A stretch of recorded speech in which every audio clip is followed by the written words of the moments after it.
The Magic of Thinking and Acting Differently, Keys to Transform Your Life. A work created by Oscar Gonzalez for Biblio Studio. Chapter 1. The starting point is in your mind. If everything you have right now were to disappear, your house, your income, your studies, even your contacts, what would be left of you? The only thing that would survive such a collapse would be your way of thinking. Your thoughts are the last refuge and, at the same time, the first engine that can set you back in motion. And although this may sound like a philosophical exercise, it is in fact the beginning of every lasting change. The recognition that the mind is the true starting point of our lives. Seneca, nearly 2,000 years ago, wrote, "It is not the man who has too little, but the man who craves more, that is poor." What does this really mean? That poverty is not measured by what we possess, but by the inner noise of an insatiable mind that is never satisfied. Someone with limited resources but inner serenity can feel abundant. In contrast, a person with millions in the bank, if trapped by constant comparison and greed, experiences a silent misery. From this perspective, wealth is not a number, but a mental construction. The mind, therefore, acts like a lighthouse that illuminates the sea of life. When properly guided, it leads us even through the darkest nights. When neglected, we can shipwreck even if surrounded by opportunities. This metaphor connects astonishingly with the story of Henry Winstanley and the Eddystone Lighthouse. In 1755, off the treacherous coast of Cornwall, England, stood one of the most peculiar structures of its time, the Eddystone Lighthouse. It was designed and built by Winstanley, a man who, far from being a professional architect, was a merchant passionate about challenges. The area where the lighthouse was built had been a death trap for ships for centuries. Storms, currents, and hidden rocks had claimed hundreds of lives. Obsessed with solving that problem, Winstanley invested money and effort into designing a tower that defied the fury of the sea. Against all odds, he managed to build it. And not content with merely overseeing the work, he chose to live inside the lighthouse to supervise its functioning.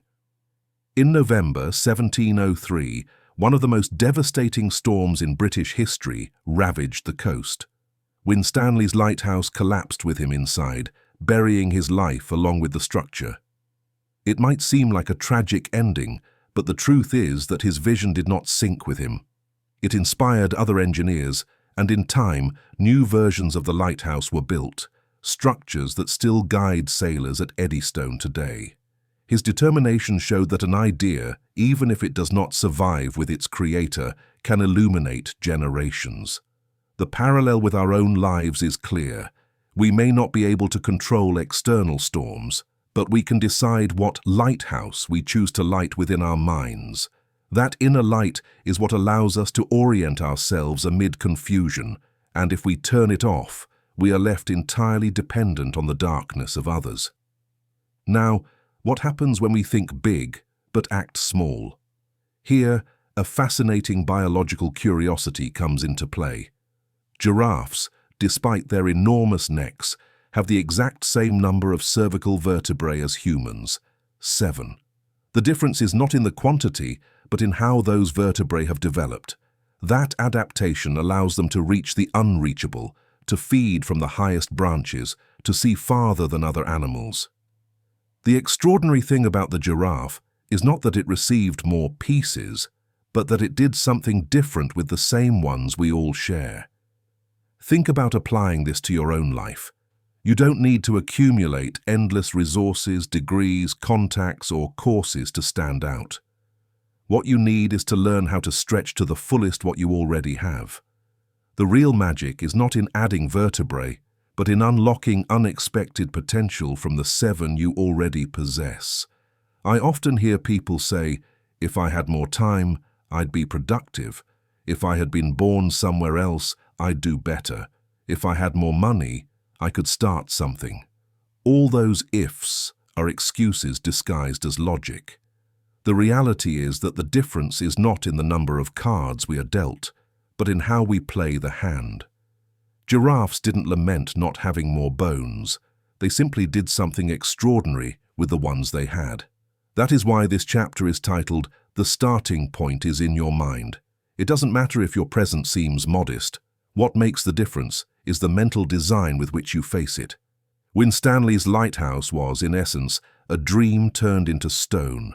Giraffes are a living reminder that with the same pieces we can achieve unthinkable heights. And Seneca's teaching is an eternal warning against the self-deception of confusing abundance with uncontrolled desire. I want you to ask yourself right now, what is the lighthouse you need to build in your life? What is that mental light that can guide you when the storm comes?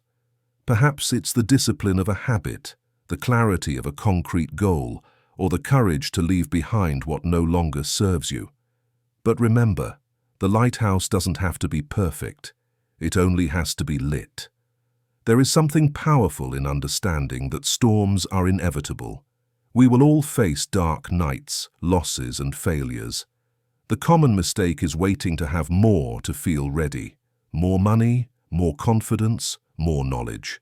But history shows that those who light their beacon with whatever they have at hand, even if it seems little, are the ones who end up inspiring others.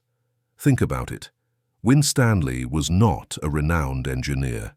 Yet his obsession with solving a problem became a legacy that outlived him. You too don't need perfect credentials to begin. You just need to start. And here arises the uncomfortable question, what thoughts are you feeding daily?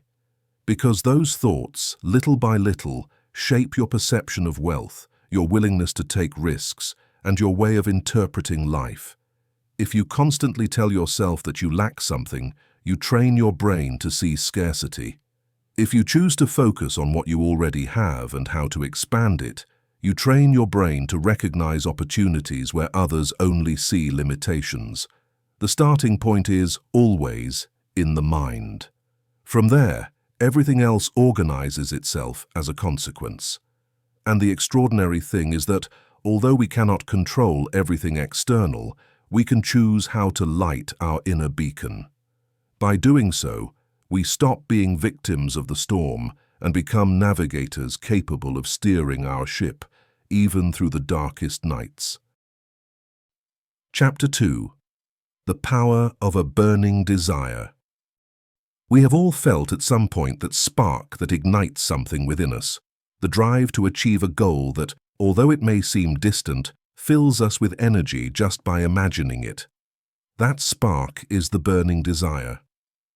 I am not talking about a passing whim, like wanting to buy a new device or indulging in a fleeting luxury. I mean that deep, persistent desire that arises from the depths of our being, and that, if we feed it, can transform our entire lives. The philosopher Seneca expressed it clearly when he said, "If a man does not know to which port he is sailing, no wind is favorable." A ship may have the largest sails and the most experienced crew, but if it does not know its port of arrival, every wind becomes confusion. The same happens in life. Without a burning desire that acts as a compass, energy scatters, and a person becomes at the mercy of circumstances, unable to give direction to their actions. The power of a burning desire lies in its ability to organize everything else. When you know clearly what you want, the how begins to reveal itself little by little. It is not magic, but a mental phenomenon.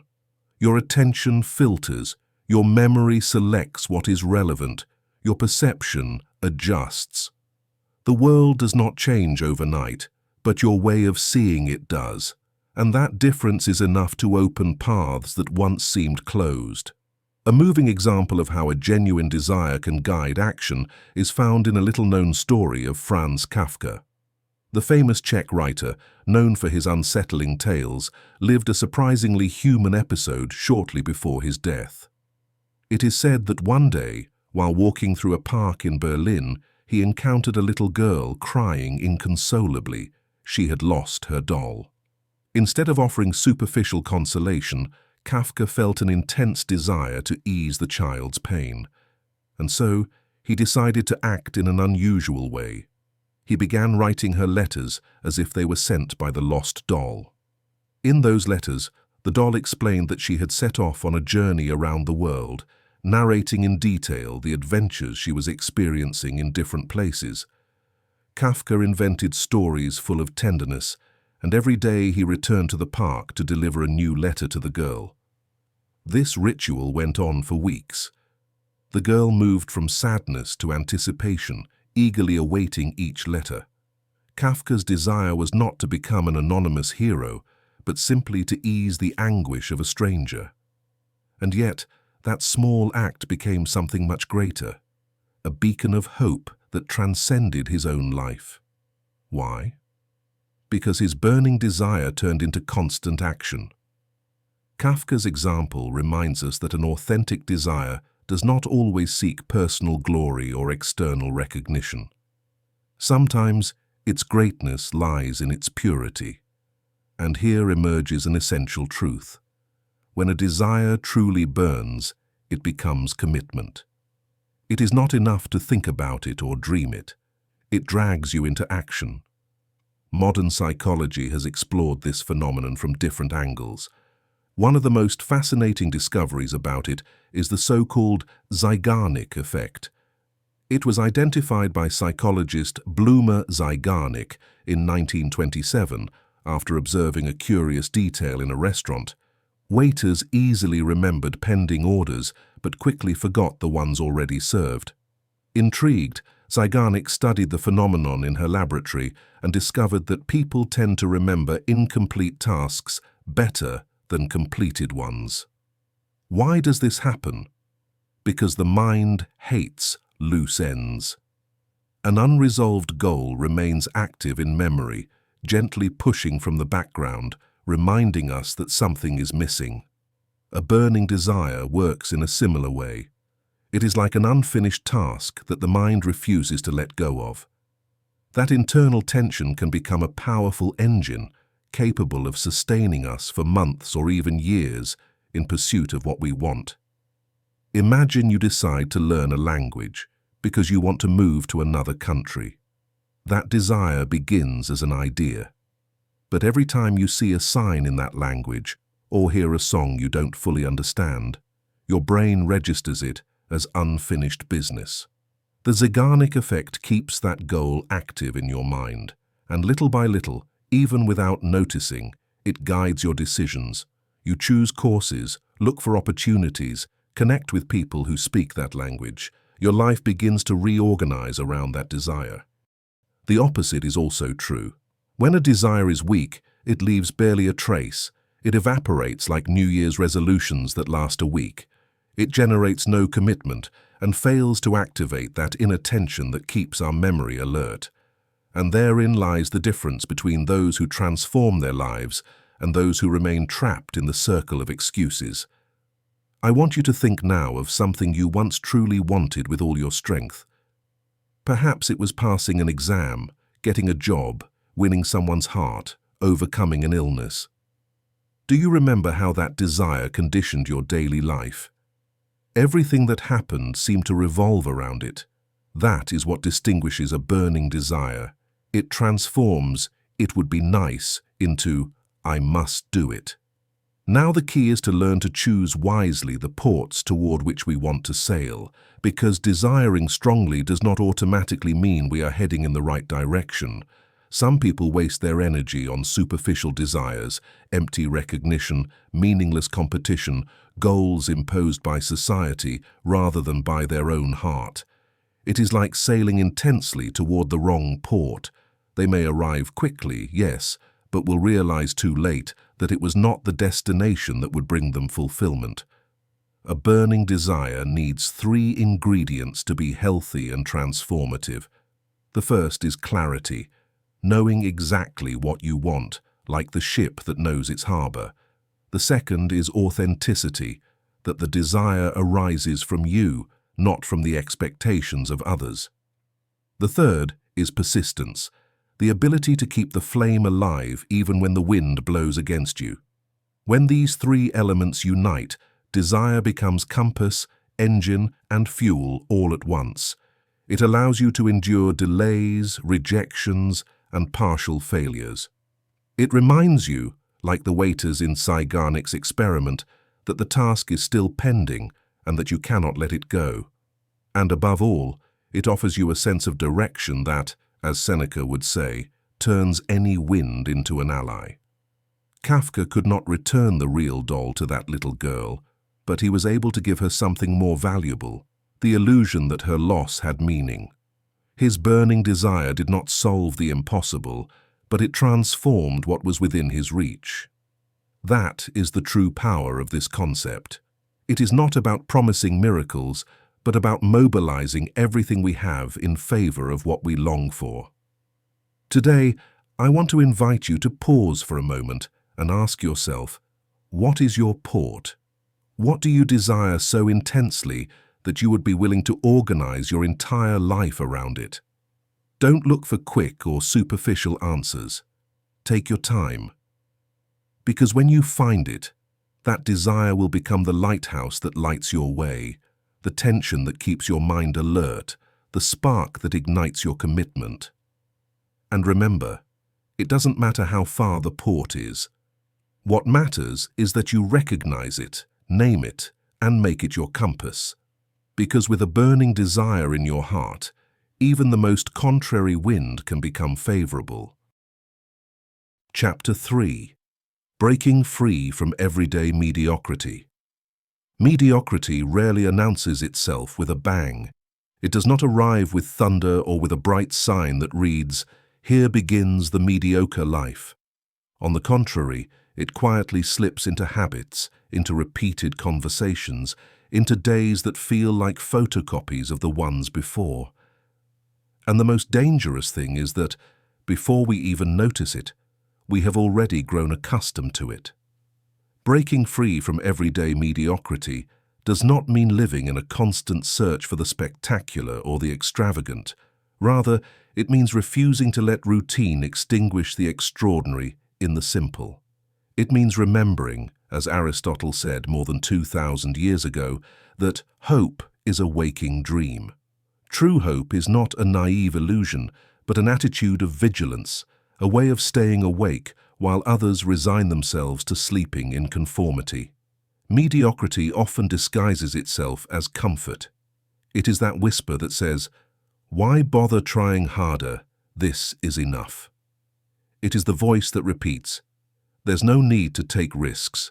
Better stay as you are." But what looks like comfort today becomes a cage tomorrow. The mediocre person does not suffer great tragedies, but neither do they experience great joys. They live in a kind of grey zone where nothing hurts too much, but nothing truly excites them either. To illustrate what it means to challenge this inertia, let me take you to medieval Japan, where something as common as an umbrella held a powerful symbol. In that era, umbrellas were not an accessory available to just anyone. On the contrary, they were reserved exclusively for samurai and the nobility. They were made with special materials, reinforced with bamboo and oiled paper, and their use was not so much practical as ceremonial. Walking with an umbrella in those times was not about rain or sun. It was an act of distinction. It represented status, discipline, and belonging to a group that did not accept mediocrity as the norm. The samurai carried the umbrella as part of their identity, a tangible reminder that they belonged to a caste of warriors bound to live with honor, rectitude, and responsibility. Why is this story relevant in a chapter about mediocrity? Because it reminds us that even something seemingly ordinary can become a symbol of excellence and self-overcoming. While for most people an umbrella is just a tool, for the samurai it was an emblem of difference. The question is, what are your umbrellas in life? What everyday elements can you redefine to remind yourself that you are not here to live on autopilot, but to raise your standards? Breaking free from mediocrity requires precisely that, changing how we see the ordinary. What today may seem like an insignificant gesture, reading a little more, caring for your body, taking one small step outside your comfort zone, can become the symbol that marks the difference between living like everyone else or living like someone who has decided not to settle. A curious example of how collective habits can also fall into the trap of mediocrity can be found in Iceland, a small country full of surprising stories. For most of the 20th century, specifically until 1989, beer was banned in Iceland. Yes, in the modern world, while much of Europe and America enjoyed this drink, in Iceland it was considered illegal. The reason was a mix of politics and morality. It was feared that beer would encourage excess and weaken society.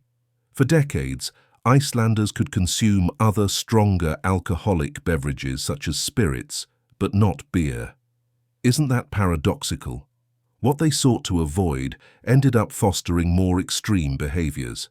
Mediocrity, at a social level, settled in the form of an absurd prohibition that avoided facing the real problem: education and responsibility in consumption. The day the ban was finally lifted, March 1st, 1989, it was celebrated with parades and festivities. Since then, that date has been known as Beer Day in Iceland. But beyond the anecdote, this episode reveals something essential. For decades, an entire nation resigned itself to an illogical rule. No one dared to challenge it, and only when that inertia was broken could society recover a more sensible balance. The same happens in our personal lives. Mediocrity often shows up as an invisible law we accept without questioning. It is what it is, we tell ourselves, and so we adapt to jobs that don't inspire us, relationships that don't nourish us, routines that don't move us. But these laws are not absolute. They are silent agreements we can break if we have the courage to do so. Breaking free from everyday mediocrity begins with a simple gesture: daring to question what we take for granted. Is it really necessary to keep following the same path every day? Do I truly have to accept this situation that drains me? Or am I repeating a pattern just because everyone else does? Aristotle taught us that hope is a waking dream, and I tell you that to live it, you need to open your eyes and question what others accept while asleep. Of course, it is not always easy. Mediocrity has a very subtle appeal: certainty. We know that if we don't move too much, nothing terrible will happen. But we also know deep down that nothing extraordinary will happen either. And here is where conscious decision comes in. Choosing to be a little uncomfortable each day in order to grow, instead of staying numb in repetition. Imagine that every action you take is like the samurai's umbrella, a reminder of your identity, of your commitment to living above mediocrity. It might be waking up early to work on a personal project, reading a book while others mindlessly stare at a screen, practicing a language, caring for your health, investing in quality relationships. These are not grand acts in themselves, but if you redefine them, they become symbols of your difference. And here is where Iceland's story gives us another lesson. An entire people can resign themselves to an absurd rule for decades. But one change, one collective decision, can turn that mediocrity into celebration. In the same way, you can continue living under your own invisible prohibitions, or you can one day rise up and say, "No more." That instant, even if it seems small, marks the beginning of a different life. Breaking free from everyday mediocrity does not mean rejecting everything ordinary, but giving it new meaning. The ordinary becomes extraordinary when we use it as a symbol of our decision to live with intention. The samurai's umbrella, Iceland's forbidden beer, Aristotle's words, all tell us the same thing. Don't settle for a sleeping dream. Stay awake and transform the everyday into a reminder of your purpose.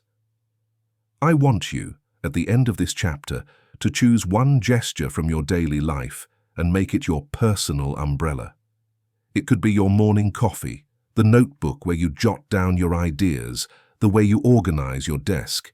Each time you use it, remind yourself that you are not here to merely survive in mediocrity, but to live awake with hope and intention.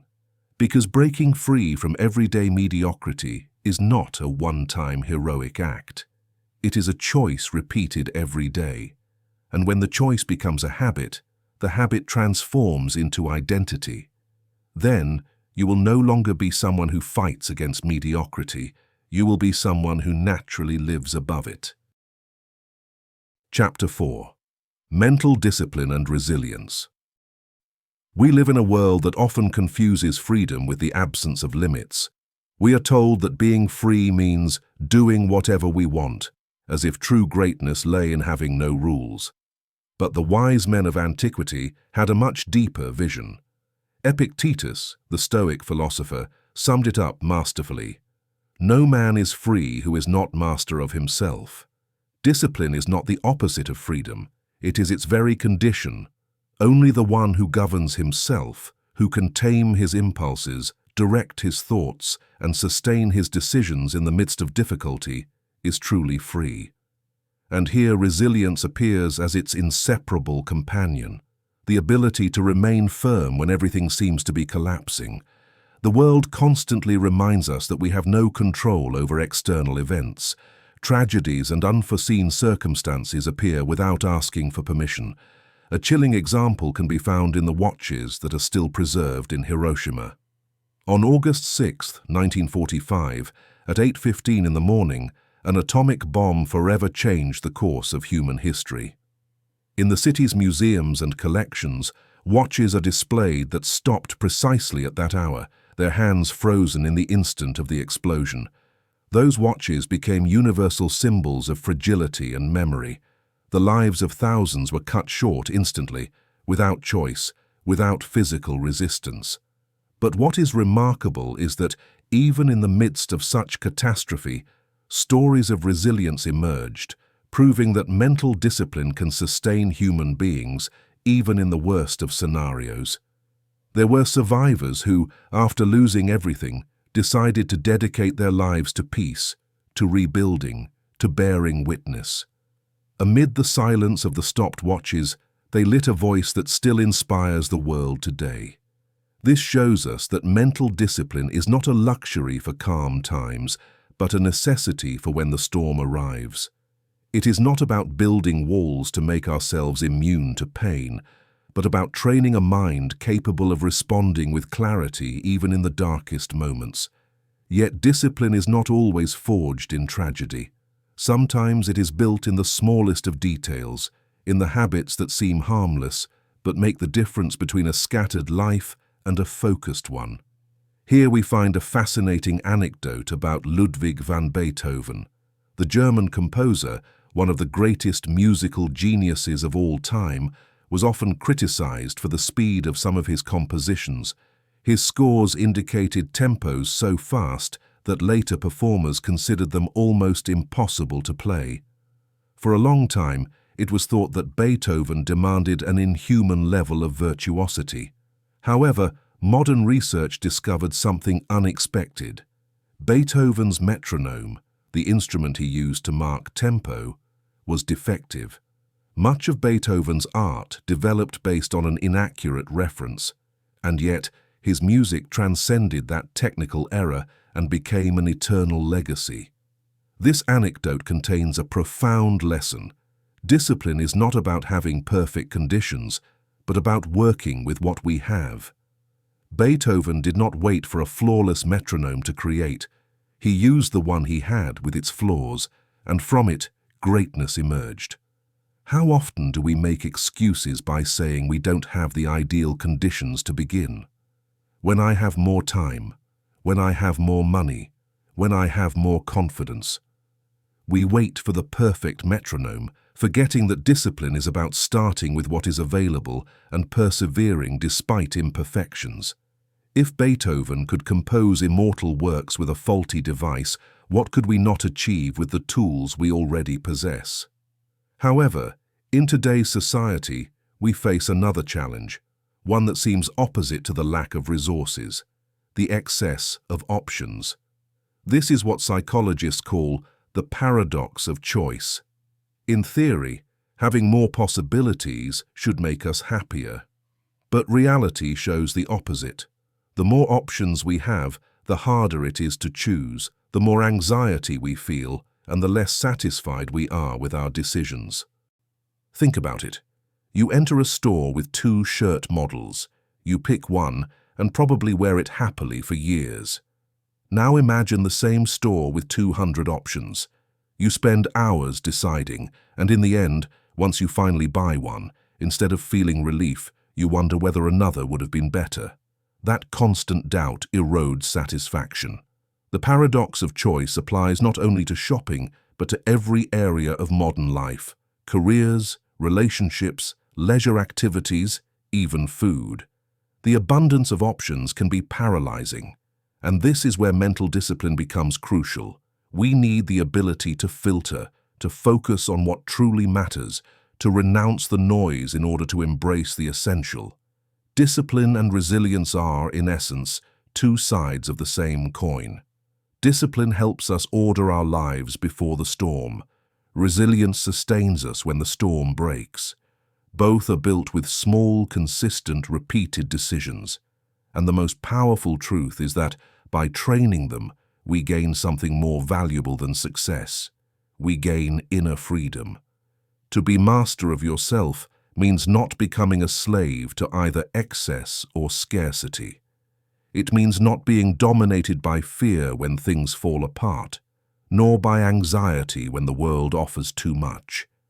It means being able to stop and remember, like the watches of Hiroshima, that life can change in an instant, and that the only thing we truly own is our response to what happens. There is no freedom without self-control. There is no resilience without discipline. And there is no full life without the ability to simplify and focus on the essential. That is why this chapter does not aim to give you a magic recipe, but a clear warning. If you don't train your mind today, tomorrow you will be swept away by the unexpected. I want you, at the end of this reading, to ask yourself 3 simple questions. 1. What habit, even if small, could I train to strengthen my daily discipline? 2. What past adversity taught me that I was more resilient than I believed? 3. In what area am I trapped by the paradox of choice, and what decision could I simplify today? Answering them will not solve everything instantly, but it will spark something. And remember, discipline is not oppression, it is liberation. Resilience is not blind resistance, it is conscious transformation. And true freedom, as Epictetus taught us, begins when we are masters of ourselves. Chapter 5. The Art of Seeing Invisible Opportunities. The world is full of opportunities, but they don't always show up with a sign that says, "This is your path." Often they arrive disguised as obstacles, hidden in the everyday, or even rejected by those who only look at the surface. To discover them, you need a different kind of gaze, the ability to see what others overlook. The Roman poet Virgil put it forcefully in a line that has crossed centuries. Fortune favors the bold. Those who dare to act, to look beyond the obvious, find opportunities where others see only risks or impossibilities. But boldness is not blind recklessness. It is a mindset that allows you to perceive the invisible and take advantage of it. Think of Cleopatra, the last queen of ancient Egypt. Her power did not rest only on politics or wealth, but on her astonishing ability to use invisible resources, psychology, and the senses. Cleopatra understood better than many rulers of her time that power is not exercised only with swords or decrees, but through emotional influence. One of her most surprising strategies was the use of fragrances. In a world where hygiene was limited and perfumes were luxury goods, Cleopatra turned scents into a political weapon. It is said that before receiving Mark Antony, she had her ship infused with essences so intense that the very air announced her arrival. Those present, captivated by that sensory stimulus, associated her figure with an unforgettable experience. It was no accident. Cleopatra knew that smells have a direct power over memory and emotion, something neuroscience confirms today. What is fascinating about this story is that she turned something seemingly trivial, smell, into a tool of power. While other rulers tried to impose themselves with brute force, Cleopatra transformed an invisible resource into a subtle but decisive weapon. That is what it means to see invisible opportunities, to take what others ignore and turn it into a differentiator. More recently, humanity has had to apply the same mindset to solve problems that seemed impossible. One of the most extraordinary examples is in Siberia, where winters can be so long and dark that the lack of light severely affects people's lives.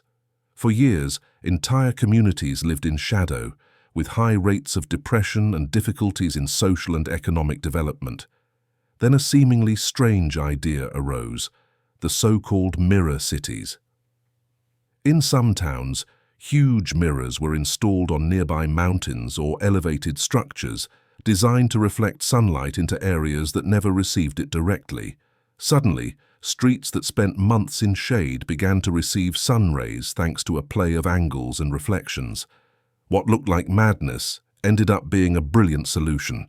They didn't invent the sun or change the climate. They simply made use of an invisible resource, indirect light, and turned it into an opportunity. The metaphor is clear. Many times we don't need to create the impossible. We need to learn how to redirect what already exists toward where it's most needed. The same principle applies to personal life. Sometimes we feel we lack what we need to move forward: time, money, contacts, talent. But the truth is that beyond what is missing, we almost always have something we are not seeing. It might be a habit, a relationship, a dormant skill, or a forgotten resource. The key is to adjust our gaze, like the mirrors in Siberia, so that light reaches places where it seemed there was none. A cultural example that illustrates this phenomenon from another angle is tsundoku, a Japanese word that describes the habit of accumulating books that never get read. At first glance, it may seem like a flaw, piles of volumes gathering dust, a kind of self-deception. But if we look with different eyes, tsundoku can become an invisible opportunity. Each accumulated book represents a door to latent knowledge, a personal library of possibilities waiting for the right moment to unfold. It's true that many will never be read, but simply having them nearby feeds a sense of intellectual abundance and opens the door to future discoveries. Tsundoku reminds us that we don't always make use of resources at the moment, but that doesn't mean they have no value. Maybe the idea that changes your life is hidden in an unread book on your shelf. That's how invisible opportunities work. They don't shine immediately, but they remain waiting to be seen by someone bold enough to look for them. So how can we train that gaze to detect what others don't see? There are 3 fundamental steps. 1. Question the obvious. If Cleopatra had limited perfume to a mere personal adornment, she would never have turned it into a political tool. The question isn't, what is this, but what else could this be? 2. Repurpose what exists. As in Siberia, where indirect light became a vital resource, many times the solution is not to add something new, but to reorganize what we already have. 3. Value the latent. Tsundoku teaches that even what seems inactive can have future value. Not everything must yield immediate fruit. Some opportunities require patience to mature. Boldness in this sense is not rushing in without thinking, but having the courage to look where no one else looks. It's seeing the power in a fragrance, the light in a reflection, the promise in a closed book. And above all, it's deciding to act on what we discover, even if at first others don't understand. Many of history's great innovations were born from this ability. Electricity, for example, was not invented out of nothing. It was always there, invisible, waiting for someone to recognize it as an opportunity. The same is true of our lives. We don't always need something new to appear. We need to open our eyes to what already exists, hiding in plain sight. I want you to think for a moment. What invisible opportunities exist in your life right now? Maybe someone you hardly speak to could become a key ally.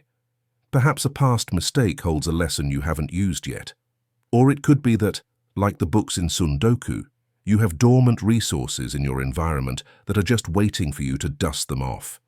Fortune, as Virgil said, does not favor those who wait passively, but the bold who decide to see the invisible and act on it. And boldness does not always mean making a giant leap. Sometimes it's enough to open your eyes a little wider. Remember, Cleopatra turned ascent into power. Siberian communities turned reflections into light. The Japanese turned piles of unread books into a metaphor for intellectual abundance. You too can turn what others ignore into the key to your growth. Because the art of seeing invisible opportunities is not in the external world, but in the way you look. Chapter 6. Perseverance and Courageous Action. Life constantly puts us to the test. Some tests are small daily inconveniences. Others are true earthquakes that shake us to the core. In both cases, there is one virtue that makes the difference between those who freeze and those who move forward: perseverance. And alongside it, as its inseparable ally, comes courageous action. An ancient Chinese proverb sums it up in a way as graphic as it is powerful. The wise man may sit on an anthill, but only the fool stays there. The image is striking. Anyone can fall into an uncomfortable situation, but the key is not to remain there. The wise man acknowledges the difficulty, learns from it, and moves. The fool, on the other hand, resigns himself and suffers needlessly. That is the essence of perseverance, not denying pain, but advancing in spite of it. The story of Valentin Bondarenko is a chilling reminder of what it means to face extreme trials. Bondarenko was a young Soviet cosmonaut who, in 1961, was part of the secret program that sought to send the first human into space. He was only 24 years old when he entered training in a pressurized capsule designed to simulate the conditions of a spaceflight. Inside, the oxygen was pure and the environment carefully controlled. But a minor accident turned into tragedy.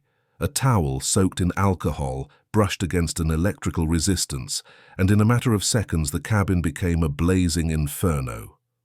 Bondarenko, trapped in that confined space, suffered fatal burns. He died hours later, leaving behind a silence that the Soviet government maintained for decades. His story was hidden from the world until many years later, when his sacrifice was finally acknowledged. What is striking is not only his death, but what it represents: a man willing to risk everything for a dream he knew was greater than himself. Bondarenko never made it to space, but his perseverance opened the way for others to do so. His courage, though invisible for years, became part of the legacy of space exploration. This episode teaches us that perseverance and courageous action do not always guarantee immediate visible results. Sometimes, those who persevere sow so that others may reap, and that requires a greatness of spirit that is not measured by instant success, but by the willingness to act with dedication, even knowing there may be no personal reward. But perseverance does not always show itself in heroic feats. Sometimes it reveals itself in much more ordinary scenes, like those experienced by Charles Darwin before publishing his theory of evolution. Few know that Darwin, in addition to being a naturalist, was an avid breeder of pigeons. For years he raised different breeds, carefully observing their variations and behaviors. For many, those birds were just domestic animals. For Darwin, they were a living laboratory. His perseverance in studying every detail, his patience in recording tiny changes, allowed him to discover patterns that later became the foundation of On the Origin of Species. Darwin's anecdote with the pigeons shows us that courageous action does not always consist of great risks, but of sustaining patience in the face of what seems trivial. To persevere is to dare to look at what others dismiss as insignificant, convinced that there may be a greater key hidden there. And speaking of pigeons, there is another extraordinary example that reveals the combination of perseverance and courage in extreme situations: the messenger pigeons used during World War II. In a time without satellites or secure digital communications, armies relied on an apparently fragile resource: birds trained to carry messages across hostile territories. Thousands of pigeons crossed battlefields, flying through gunfire, explosions, and storms. Many died in the attempt, but others managed to complete their mission and saved countless lives by delivering coordinates, warnings, and critical orders. Some of these birds were even awarded medals for valor. One of them, named Cher Ami, became legendary after flying more than 40 kilometers while gravely wounded, with one leg shattered and her chest pierced, to deliver a message that saved nearly 200 US soldiers trapped in France. Messenger pigeons perfectly symbolize what it means to persevere with courageous action, to keep going even when everything around seems adverse, even when the odds of success are minimal. If those animals could do it in such extreme circumstances, what excuses remain for us humans to give up in the face of far smaller obstacles? What unites these three stories, Bondarenko, Darwin, and the messenger pigeons, is a universal principle. Perseverance is not passivity, but repeated action in the face of difficulty. To persevere is not to sit and wait for luck to change, but to keep moving, adapting, insisting. Sometimes with great sacrifices like Bondarenko, sometimes with stubborn patience like Darwin, sometimes with heroic sacrifice like the pigeons on the battlefield. But perseverance needs courage to sustain itself. It is not enough to endure. One must dare to take the next step even when fear is present. The wise man of the Chinese proverb does not deny that he sat on an anthill. He recognizes the discomfort, learns from it, and decides to get up. The fool, however, prefers to remain trapped, afraid of the effort it takes to move. Courageous action does not eliminate fear, it goes through it. Bondarenko knew space exploration was dangerous, but he chose to attempt it. Darwin might have been ridiculed for breeding pigeons instead of pursuing grand discoveries, but he persisted in his conviction. The messenger pigeons had no certainty of survival, yet they flew toward their destination anyway. You too face anthills in your life, uncomfortable situations, problems that seem unsolvable, projects that demand more than you thought you had. The difference will be whether you decide to remain trapped or to get up. To persevere does not mean never falling, but always rising again. And to act with courage does not mean not feeling fear, but not allowing fear to decide for you. When you bring these two virtues together, your life becomes a path that, though full of obstacles, always moves forward. I want you to think now about a challenge you face today. It may be a dream that seems distant, a problem that wears you down, a goal you postpone again and again. Ask yourself, am I sitting on the anthill like a fool, enduring without moving, or am I willing to stand up and move forward with perseverance and courage? The answer you give will make the difference between resigning yourself to a trapped life or building a life in motion. Because in the end, perseverance and courageous action do not guarantee that you will always win, but they do ensure that you will never be defeated without having fought. Chapter 7. The Impact of Small Habits. In our pursuit of great achievements, we often forget something essential.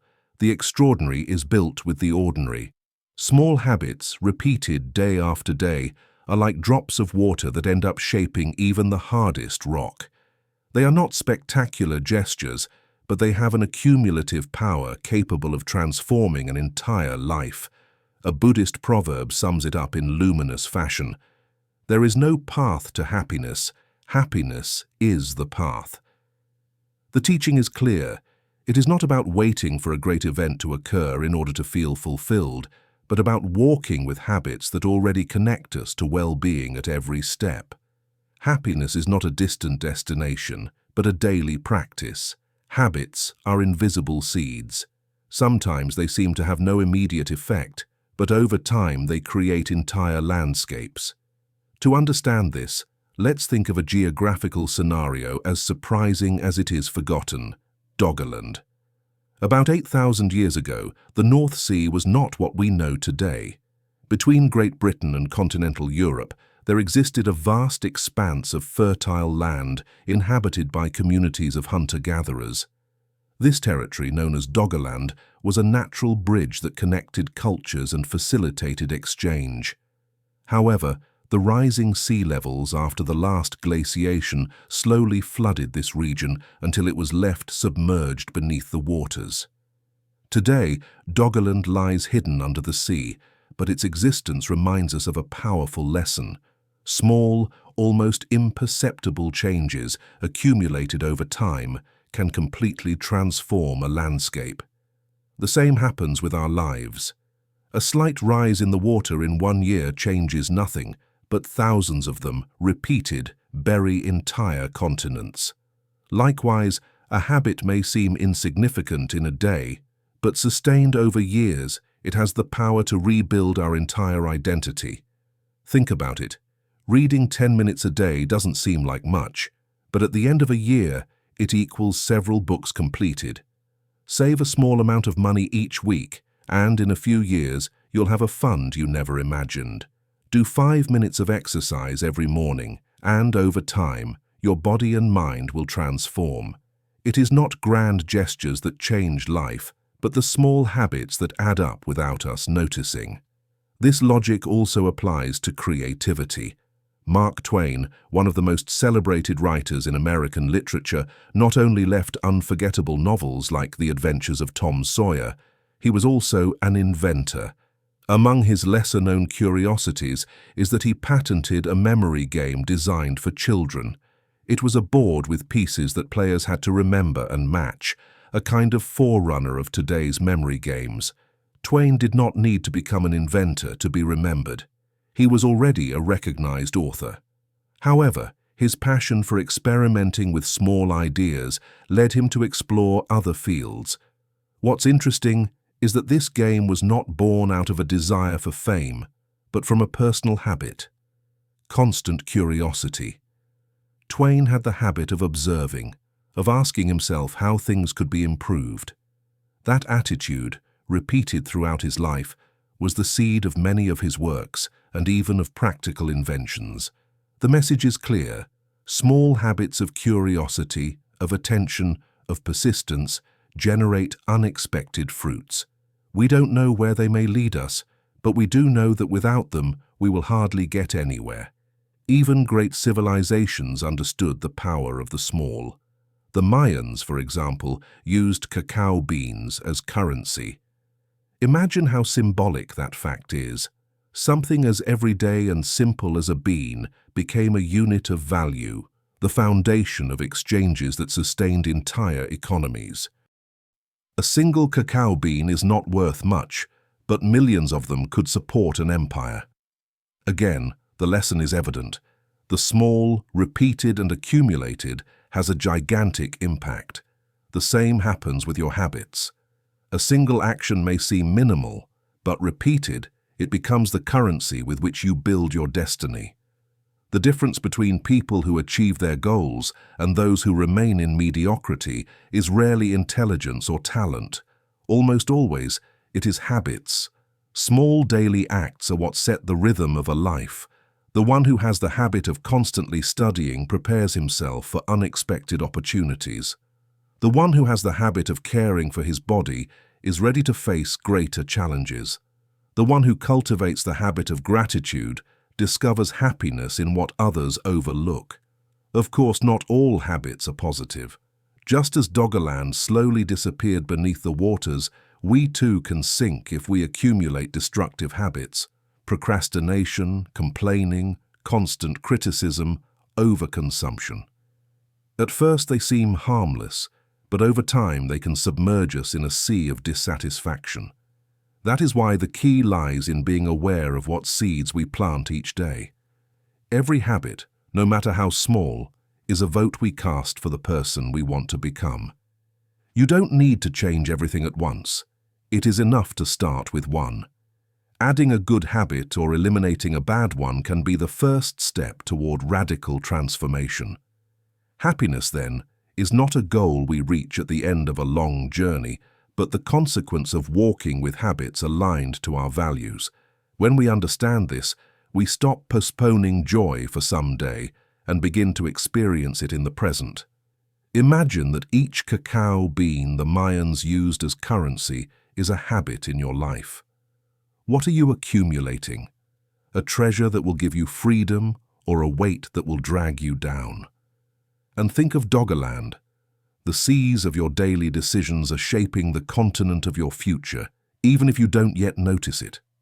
Today I invite you to look at your habits with new eyes. Ask yourself, what do I do every day that brings me closer to who I want to be? What small actions do I repeat that, over time, could turn into immense achievements? And perhaps most importantly, what habits have I allowed to settle in without noticing and that are slowly eroding my life? The answer to those questions may mark the difference between sinking under invisible waters or building a bridge to your best self. Because in the end, as the Buddhist proverb said, happiness is not a destination you suddenly reach. It is a path you walk with small steps, with simple habits that day after day create the life you always dreamed of. Chapter 8. Creativity and Lateral Thinking. Creativity is not a gift reserved for a few enlightened ones, but a way of looking at the world. It requires courage to question the obvious, curiosity to connect pieces that seem unrelated, and discipline to transform ideas into realities. Aristotle expressed it lucidly in a lesser-known quote. The wise man does not say everything he thinks, but he always thinks everything he says. Within this phrase lies a powerful key to understanding authentic creativity. It is not about speaking without filter or generating random notions, but about thinking with intention, about seeking deep and meaningful connections. Lateral thinking, that which veers away from the straight path to find unexpected solutions, requires just that, to think before speaking, to question before accepting, to explore before concluding. A surprising example of creative and profound thinking can be found in a lesser-known facet of Abraham Lincoln. In 1838, long before becoming President of the United States, Lincoln wrote a text that was never published during his lifetime, the so-called Lost Letter. In that essay, he reflected on the danger of being carried away by passion in politics and defended the supremacy of reason as the guide of human decisions. The young Lincoln warned that societies could destroy themselves not through external enemies, but through their citizens' inability to control emotion with rational thought. The letter remained in silence for decades, and when it was finally discovered, it revealed a different side of the future president. Not only the skillful politician, but also the thinker who understood the power of ideas. The greatness of that letter did not lie in its immediate impact in the press of the time, for no one read it then, but in the way it reflected a mind trained to look beyond the immediate. Lincoln understood that true change does not begin with public speeches, but with inner clarity. The creativity of his thought lay in his ability to anticipate invisible problems and give them shape in lucid reflections. That kind of creativity does not arise out of nothing. It is the fruit of a mind that dares to see hidden patterns, something that also characterized Srinivasa Ramanujan, the Indian mathematical genius of the 20th century. What was extraordinary about Ramanujan was not only the magnitude of his discoveries, complex formulas that continue to amaze mathematicians today, but also the way they came to him. Ramanujan claimed that many of his formulas were revealed to him in dreams by a Hindu goddess. He would wake up and hurriedly jot them down on scraps of paper, as if they were gifts from the dream world. Strikingly, when analyzed, many of these results turned out to be correct and revolutionary. His mind seemed to operate on a different plane, establishing connections that escaped the traditional paths of mathematical logic. His story reminds us that creativity does not always manifest itself linearly. Sometimes it appears in intuitions, in dreams, in flashes that seem irrational but contain a deeper truth. Lateral thinking does not fear such apparent craziness because it understands that the unusual can be the doorway to the ingenious. But creativity is not only the domain of great historical figures, it is also found in cultural practices that subtly teach us how to think and act differently. A fascinating example can be seen in Bali, where many traditional houses have doors deliberately built very low.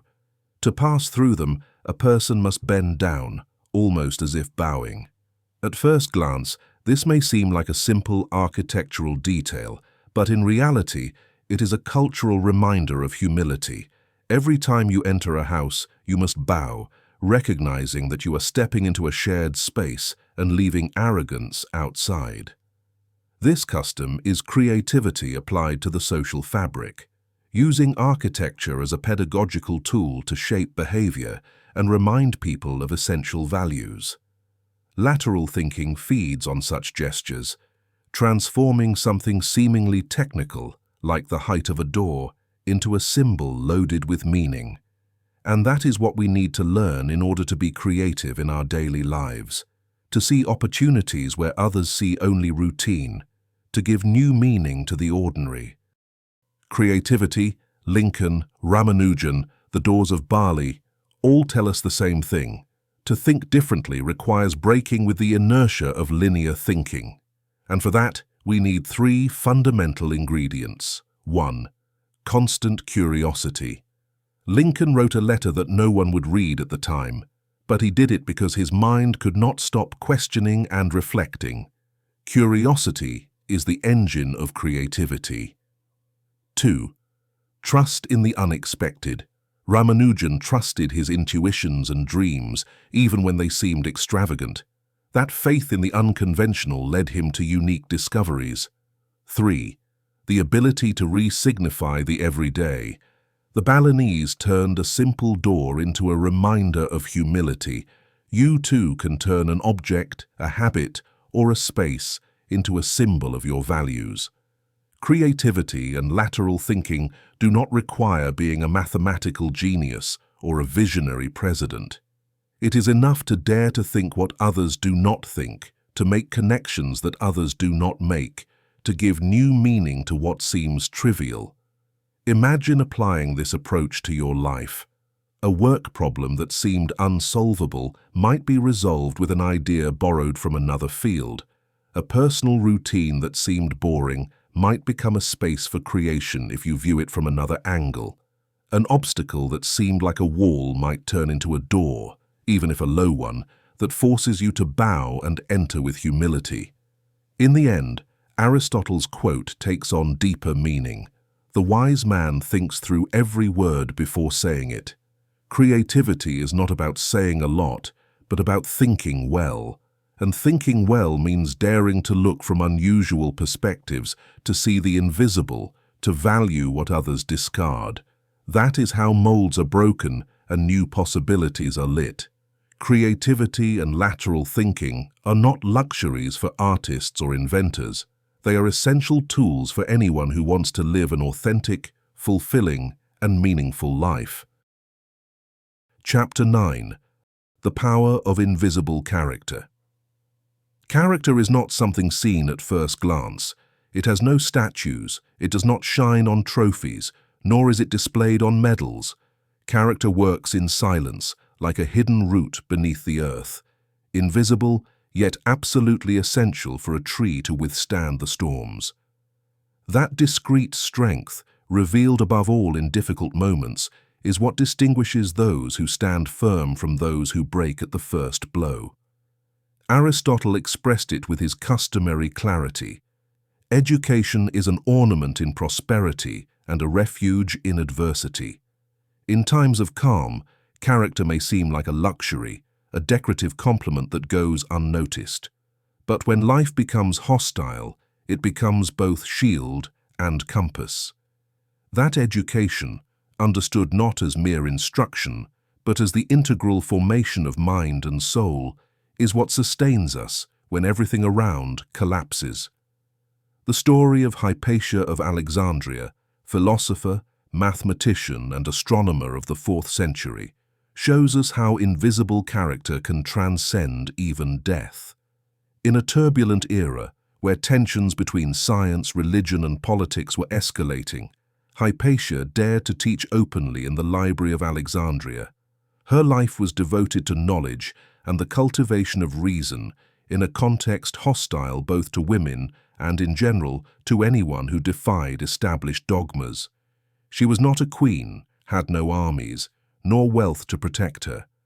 The only thing she possessed was her character, the conviction that truth and knowledge had to be shared, even at the risk of her own safety. Her steadfastness in the face of intolerance ultimately cost her life, as she was brutally murdered by religious fanatics, yet her figure became a universal symbol of intellectual integrity and moral courage. The most powerful part of her story is that Hypatia's legacy does not lie in any visible monument or conquered empire, but in something intangible, the character of a woman who preferred to die true to herself rather than renounce what she believed. That is the power of invisible character. It does not need applause to exist, nor does it depend on external approval. It simply sustains, inspires, and endures. Character, then, is not built in an instant. It is forged in small decisions, in values that seem secondary in easy days, but become foundations when the storm comes. A curious example of how perseverance and beliefs can be tested is found in the eccentric experiment of King Gustav III of Sweden in the 18th century. Convinced that coffee was a threat to health, the king decided to prove it with a peculiar study. He commuted the death sentences of 2 prisoners on the condition that one drink coffee every day and the other drink tea. Physicians were appointed to monitor their progress, convinced that the coffee drinker would die quickly. The paradox was that the doctors died before the prisoners, and the one who drank coffee lived many years longer than the monarch himself, who was assassinated in a conspiracy. This episode, though picturesque, carries a lesson about character. Reality does not always confirm our expectations. We believe we hold certainties, but it is time, in silent endurance, that reveals what truly lasts. Coffee did not kill the prisoner, rather, he outlived them all. So it is with character. It endures when everything else fades. Today, one of the greatest challenges we face in cultivating that invisible character is what is known as the paradox of information abundance. We live in the most informed era in human history. Any fact, opinion, or knowledge is seconds away. Yet we have never been so confused. The more information we have, the harder it becomes to discern what is true, useful, and worthy of our attention. An excess of information does not make us wiser, but more vulnerable to distraction and manipulation. Here is where invisible character once again becomes crucial. Only those with discernment, patience, and solid values can stand firm amid the storm of data. Character enables us to filter, to say no to what is unnecessary, and to focus on what truly matters. Education, as Aristotle said, is the refuge in adversity. We speak not only of academic titles, but of the integral formation that gives us clarity, temperance, and judgment in times of confusion. That is true strength, not the accumulation of information, but the ability to turn it into practical wisdom. Let us return to Hypatia. She did not have access to all the world's data, but she had the discernment to cultivate what was essential. That discernment was invisible, untouchable, yet it was enough to sustain a life we still remember today. In our age, marked by information overload, recovering such clarity is an act of character, and here I want to invite you to reflect. What invisible roots are you cultivating in your life? What values, habits, or principles will sustain your tree when the storm arrives? Are you one who seeks to accumulate meaningless data, or one who builds discernment and inner wisdom? The power of invisible character is not measured by applause, but by the coherence between what you think, say, and do, even when no one is watching. It is this silent power that sustains great leaders, wise people, and ordinary individuals who choose not to betray themselves. Because in the end, the visible, success, achievements, possessions, can collapse at any moment. The invisible, character, education, values, is the only thing that endures, becoming refuge in adversity. Chapter 10. Leadership and Transformative Vision. Authentic leadership is not measured solely by the power one wields, but by the vision one conveys and the mark left on those who follow. A leader is not someone who amasses wealth or controls crowds, but someone who inspires others to look beyond the immediate. That is why Seneca wisely warned, "Nothing is more wretched than the man who is always measuring his fortune." True leadership is not obsessed with material balances, but with the horizons it opens. A leader who limits himself to counting coins becomes a slave to his own anxiety. One with a transformative vision knows that his greatest wealth lies in the impact he generates and in his ability to guide others toward a fuller life. A fascinating historical example of this vision is embodied by Wu Zetian, the only woman in China's history to rule with the title of Empress. In a world deeply dominated by men, Wu began as a concubine and gradually rose through the ranks with intelligence, patience, and extraordinary political skill. When she consolidated power during the Tang dynasty, she not only broke gender barriers, but also transformed imperial administration. She promoted officials based on merit rather than family lineage, encouraged the use of state examinations to select the most capable talents, and fostered cultural and literary expansion. Wu Zetian understood that true leadership does not consist in preserving privileges, but in opening opportunities for others to grow. Her figure, though controversial and sometimes criticized for harsh methods, illustrates what it means to lead with vision, to transform structures rather than merely preserve them. Wu proved that a leader with purpose can defy the impossible and, in doing so, mark a before and after in the history of a people. That same principle can be found in another context, in the training of the samurai in Japan. Although we mostly associate them with the sword and martial discipline, the samurai were also trained in arts such as poetry, calligraphy, and philosophy. The reason was clear. A true leader could not rely solely on physical strength. He also needed spiritual sensitivity and clarity of mind. The practice of writing poetry or perfecting calligraphy taught samurai to look beyond immediate combat and to cultivate a broader vision of life. This balance between sword and brush was, in fact, a profound lesson in leadership. Authority is strengthened not only by the ability to conquer, but also by the ability to inspire and guide with wisdom. Leaders with transformative vision, like Wu Zetian or the cultivated samurai, understand that true strength is expressed in the balance between action and reflection, firmness and sensitivity. But leadership does not only transform political structures or military practices, it also shapes the way a society remembers, celebrates, and connects with its identity. In Madagascar, for example, there is a cultural tradition called Famadihana, known as the dance with the ancestors. Every few years, families exhume the remains of their ancestors, wrap them in new shrouds, and bring them out to celebrate with music, dancing, and feasts. It is not a somber act, but a festival of honor and gratitude. The dead are not seen as absent, but as active participants in the life of the living. This tradition, beyond its religious or cultural character, embodies a transformative vision of family and social leadership, keeping the connection with the past alive, inspiring new generations to remember where they come from, and valuing the invisible strength of their roots. A leader does not only guide forward, but also backward, integrating memory and future. Transformative leadership, then, is characterized by 4 essential qualities. 1. Looking beyond the immediate. As Seneca warned, whoever limits himself to measuring fortune gets lost in the superficial. The authentic leader thinks in generations, not in quarterly balances. 2. Transforming structures, not just preserving them. Wu Zetian challenged a millennia-old order to make room for merit and culture.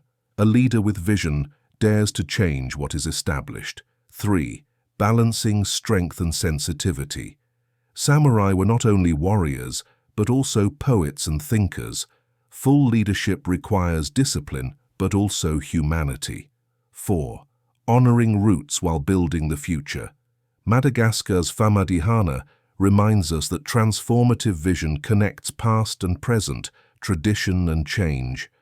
You too exercise leadership, even if you don't realize it, perhaps in your family, at work, or within your circle of friends. The question is not whether you lead, but how you do it. Are you trapped in measuring your fortune, comparing yourself with others, focused only on accumulating? Or are you cultivating a vision that inspires, that opens paths, and that leaves a lasting mark? Transformative leadership does not begin with a title or a position. It begins with a decision, to look beyond yourself and dare to serve a greater purpose. It begins with small gestures, teaching by example, listening attentively, acting with consistency. And as Wu Zetian, the samurai, and the people of Madagascar show, when leadership is joined with vision, it leaves traces that transcend generations.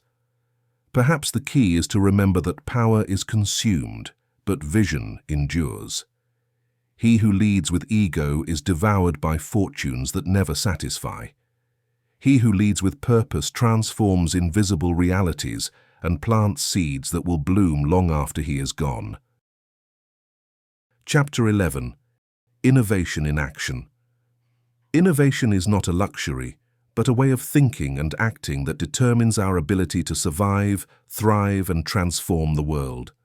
Without innovation, societies stagnate, companies die, and people remain trapped in routines that wither them. To innovate does not only mean to create something new, but also to reinterpret what already exists, to look from another angle, and to dare to break with the established. An ancient Talmudic proverb expresses it with clarity that transcends the centuries. We do not see things as they are, we see them as we are. Innovation begins with perspective. It is not merely about detecting external opportunities, but about cultivating a mind capable of perceiving possibilities others overlook. Reality does not present itself naked. We filter it through our vision, our experience, and our courage to imagine alternatives. A striking example of applied innovation can be found in an ancient technology, Roman concrete. Unlike modern concrete, which tends to deteriorate over time and crack under the pressure of salt water, Roman structures have stood for more than 2,000 years. The secret lay in their formula, a mixture of volcanic ash, lime, and seawater that, instead of weakening, grew stronger over time thanks to natural chemical processes.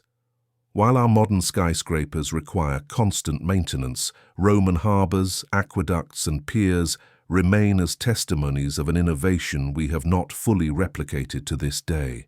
The lesson is clear. Innovation does not always mean advancing toward the new. Sometimes it means rescuing ancient knowledge and rediscovering what seemed forgotten. Innovation also has an eccentric and provocative face, as shown by Salvador Dali. The surrealist painter, always ready to defy convention, had the habit of showing up at meetings carrying a giant loaf of bread under his arm. He did not bring it as simple food, but as a symbolic object, a performative statement.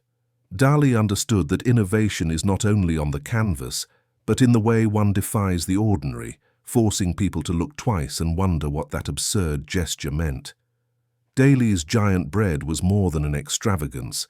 It was a reminder that creativity and innovation require breaking expectations. if you show up at a meeting carrying a 2-meter loaf of bread, no one will forget your entrance. That ability to surprise, to unsettle, to force people out of predictability is also part of the engine that drives new ideas. But innovation is not always about grand gestures. It also manifests itself in practical solutions to concrete problems. A famous example, though wrapped in myth and simplification, is from the space race. When NASA faced the challenge of writing in weightlessness, ordinary pens stopped working since ink needed gravity to flow. The solution was to develop a pressurized pen capable of writing at any angle, even underwater. The cost of research and production was considerable. Meanwhile, Soviet cosmonauts solved the same problem in a radically different way. They used pencils. The anecdote, beyond its historical nuances, since the situation was more complex, illustrates a fundamental truth about innovation. The most sophisticated answer is not always the best. Sometimes simplicity is the brightest form of creativity. The key question is not which solution is more advanced, but rather which solution solves the problem best. The 3 examples, the Roman concrete, Dali with his giant loaf of bread, and NASA versus Russian pencils, show different faces of innovation, the wisdom of the ancient, the provocation of the unexpected, and the effectiveness of the simple. All of them teach us that to innovate is an act of perspective, to look at what everyone else sees and to notice what no one else does. Innovation in action does not depend on isolated genius, but on cultivating an open and flexible mindset. It means accepting that reality is not fixed, that every situation can be reinterpreted, and that even the absurd or forgotten can become sources of inspiration. The important thing to remember is that innovation is not an event, but a habit. Just as the Romans perfected their concrete through trial and error, just as Dali turned his life into a constant performance, just as space engineers and cosmonauts explored different options, you too can exercise your capacity to innovate every day. How to do it? 1. By questioning the obvious. Do not assume that things must always be done the same way. Ask, is there another way? Simpler, more durable, more creative. 2. By rescuing the forgotten. Perhaps the solution to a modern problem was already discovered in the past. Ancestral wisdom, traditional practices, and ancient methods often hide innovations we have yet to value. 3. By accepting the absurd as a doorway. Dali reminds us that the ridiculous can also open paths. Not all crazy ideas work, but without them, we never reach the extraordinary. 4. By valuing simplicity. The space race teaches us that complexity is not always synonymous with progress. Innovation is also about simplifying, trimming the unnecessary, and holding on to the essential. Every time you face a problem, you have the opportunity to innovate. It does not matter whether it is reorganizing your routine, improving a work process, or seeking a new approach in a personal relationship.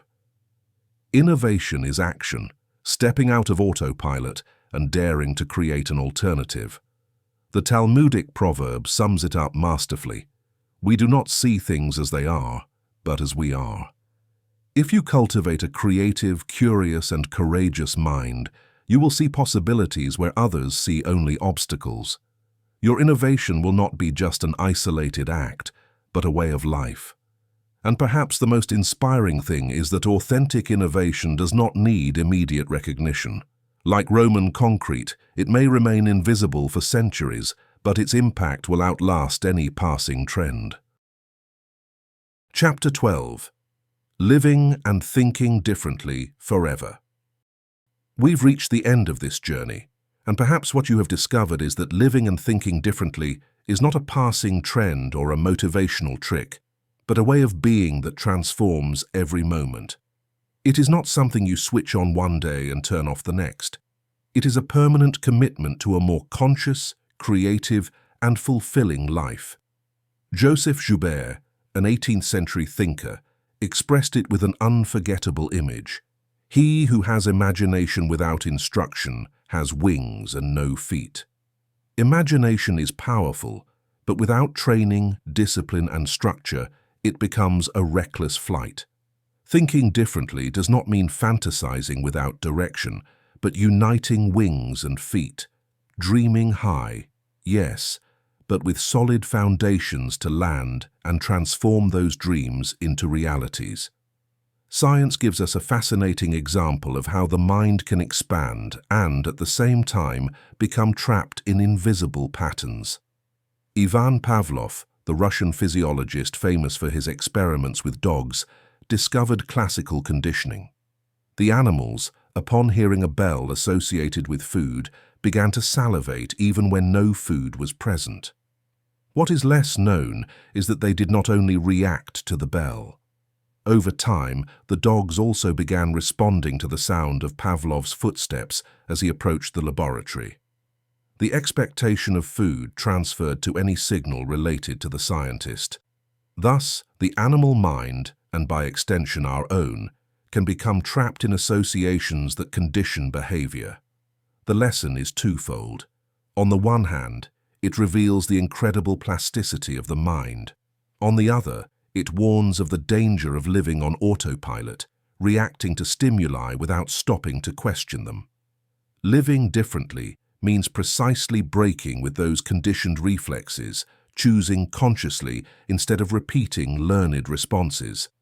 Cultures also show us to what extent thinking differently can change even our most intimate practices. In medieval Scotland, for example, there was a custom of washing newborns with whiskey. It was believed that alcohol purified and strengthened the baby against disease. To our modern eyes, that practice may sound strange, even dangerous, but in its cultural context, it followed a certain logic, using the most available and valued resource to protect the most fragile. The anecdote is not meant to recommend whiskey as a hygienic method, of course, but to remind us that what we now consider unusual may, in another era, have been an expression of care and creativity. Thinking differently also requires humility, recognizing that our way of seeing things is not the only possible one, and that what seems absurd can make sense from another perspective. That same tension between the reasonable and the unusual appears in the paradox of the Jerusalem syndrome. This psychological phenomenon occurs in some visitors to the Holy City who, upon arriving in Jerusalem, experience hallucinations or mystical delusions, believing themselves to be biblical figures or divine messengers.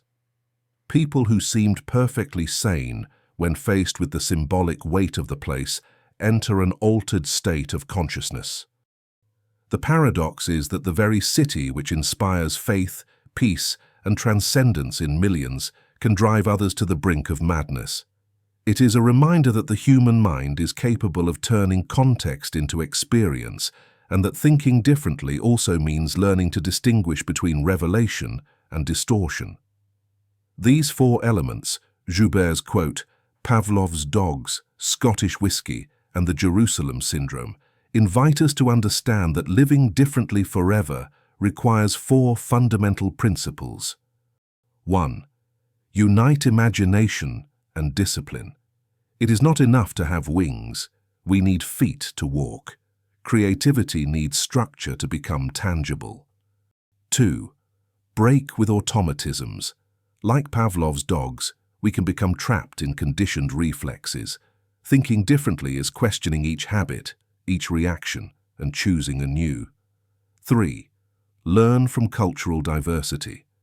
What seems strange today, like whiskey in the cradle, can teach us that there is not a single correct way to live.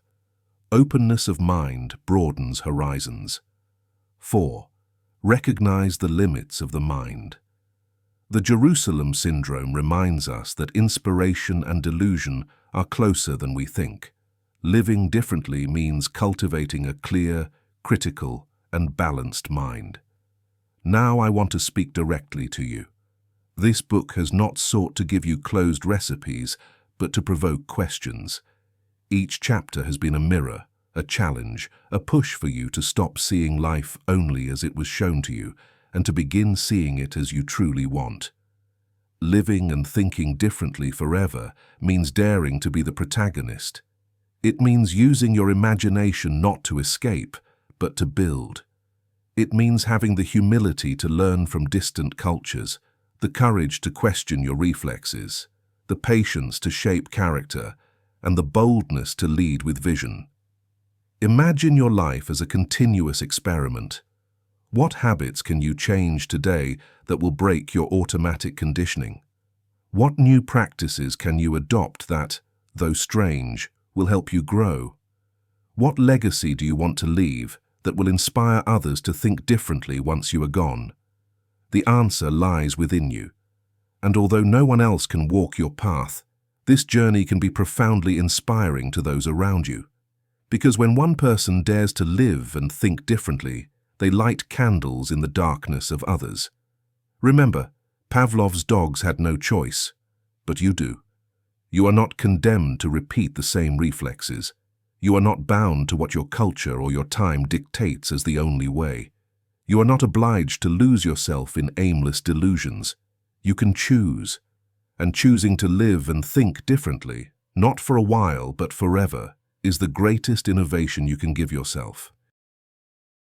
You have just listened to The Magic of Thinking and Acting Differently, Keys to Transform Your Life, a work created by Oscar Gonzalez for Biblio Studio.